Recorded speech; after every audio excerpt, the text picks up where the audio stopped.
So we are preparing Amo na rin mo tangang.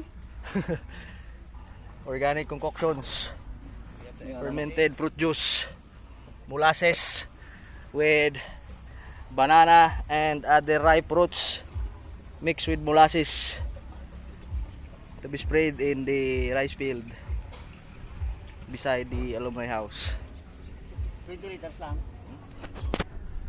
And the pilots are preparing for the pre-flight check. Motors unstuck, blades, spray lines, nozzles. Don't panic, it's organic. Nozzle check. The surroundings for any obstacles. Check.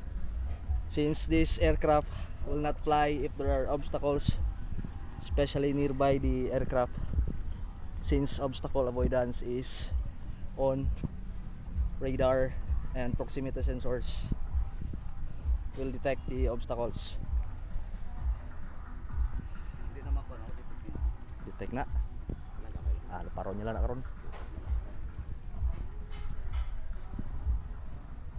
We already mapped the field na for the flight plan.